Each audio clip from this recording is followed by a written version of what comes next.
everyone, good morning. So, ang topic natin for today is all about Matthew 6:19 to 21. So, materialism. Kapag yung mindset natin is materialism, madali tayong madarang sa galaw ng mundo na meron tayo ngayon. Kapag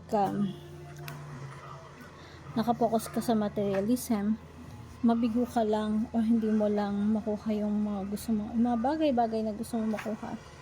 Andun yung frustration. At minsan yung frustration na yun, nagle-leads yun sa atin. Kaya yung mga tao, minsan nagde-decide sila na napakadali na lang magpakamatay. Kasi kapag namatay ka, parang wala na, tapos na. Yun na yun yung solusyon, diba? Kumbaga pag yung katawan natin, laman lang yun eh. Diba? Kapag namatay tayo, yung katawan na meron tayo, wala na, tapos na yan. So, pero yung tinuturo ng Biblia, meron pang buhay pagtapos ng buhay. So, kapag namatay ka, may spirito ka, and that spirit will continue to live. Kung ikaw ay mananampalataya, yung spirito na makakapiling ng ating Panginoong Kristo at someday magkakaroon ng panibagong resurrected body. So, mayroong buhay pagtapos ng ating buhay. Kaya sinasabi ng Panginoong Kristo na, do not store up for yourself treasures on earth, where moth and vermin destroyed.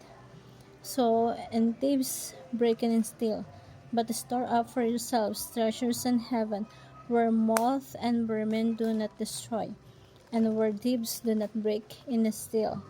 For where your treasure is, there your heart will also. So, yan po yung verse natin for today.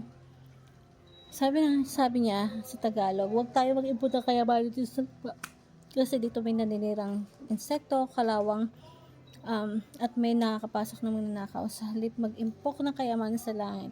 Kasi doon walang insekto, kalawang, at wala kakapasok na magnanakaw. Sapagkat kung saan naroon ang iyong kayamanan, ay naroon din ang iyong puso. So, the first station is materialism makes people become materialistic. Kapag ikaw ay ang philosophy mo, pananaw mo, ay hindi ka naniniwala sa kabilang buhay, hindi ka naniniwala sa heaven, sa hell, sa angels and demons, spiritual realm, at hindi ka naniniwala sa Diyos. Ang mentality, yung buhay, hanggang dito lang. Pag namatay ka, wala na yan. Maagnas ka, maging alabok, that's it lang. Walang kasunod. Pero yung isang attitude ng materialism is materialistic attitude. Since nandito tayo sa mundo, ang mindset ng magpakasaya na lang tayo. Kung may kakayanan ka naman, enjoy mo yung buhay mo. Because after this, naka-mindset na walang kasunod. Pero yung iba naman nagdudusa at walang kakayahan, enjoy yung buhay. Ang iniisip na lang, mag-suicide na lang. Sana matapos ng lahat, yung pagdudusa.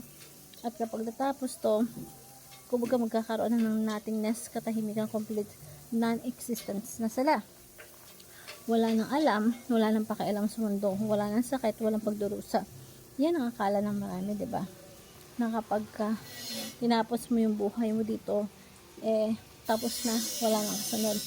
Ang Bible is nagtuturo sa atin na merong kasunod yung buhay. Merong life after this life. So, pangalawa, the Bible affirms the spiritual realm. Yung Biblia ay nagtuturo ng merong spiritual realm. Kaya, kung ikaw nag-struggle ka, na iniisip mo na walang Diyos, or gusto mong magpakamatay ka, or agnostic ka, nasa isip mo you cannot know reality,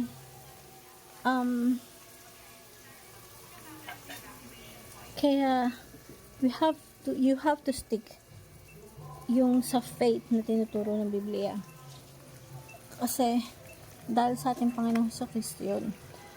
Si Jesus Christ, kung totoo talaga si Jesus Kristo na namatay at muling nabuhay, kaya lahat ng sasabihin paniniwalaan. Lahat ng sasabihin niya paniniwalaan mo. Kasi muling pagkabuhay niya, Eh, si Jesus historical, kahit anong ganun pag-deny, hindi mo kaya i-deny na si Jesus ay lives in the past. At lahat ng sinasabi niya, pinatunayan niya ng resurrection. Pinatunayan na totoo lahat ng sinasabi niya kasi siya yung nabuhay muli. Kaya, dapat, andun talaga tayo sa solid believers niya na lahat ng sasabihin niya pananampalatayahan mo kasi He died and resurrect. Yung resurrection ni Jesus is yun yung magpapatatag sa atin sa pananampalataya. And si Jesus Christ yung nagtuturo nito na merong kabilang buhay na dapat mong pag-imbisan. So, Christian invest in the present life of for eternity. Ibig sabihin, yung buhay mo ngayon, tinitignan mo na ito na yung binhi na itatanim mo, na i-invest mo. And later on, aani ka. Merong kasunod.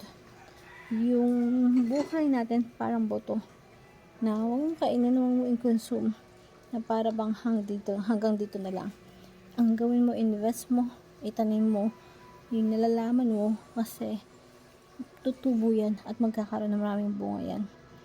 Yung buhay hanggang dito lang sa lupa, enjoy mo lang. Kung yung buhay hanggang dito lang, mapakasasa ka, bilhin mo yung gusto mo, gawin mo lahat ang gusto mo.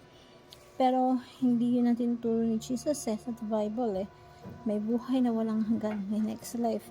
At yung buhay na to, it's your time to invest. You don't invest in the future, you invest now. That's why sabi dito, huwag kayong mag-impok ng mga kayamanan dito sa lupa. Huwag nyo yakapin yung materialistic or yung huwag nyo i-reject nyo yung materialism. No. Yung kayamanan parang hanggang dito lang. No. So, yung investment mo na hanggang dito lang, pwedeng nakawin, pwedeng mawala, pwedeng masira.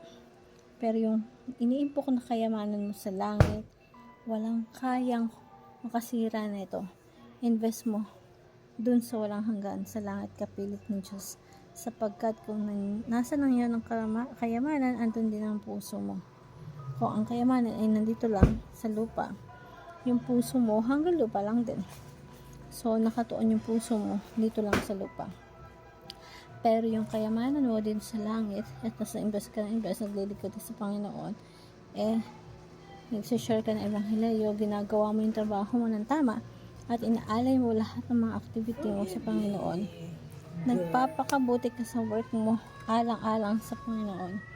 Lahat yun investment doon sa langit.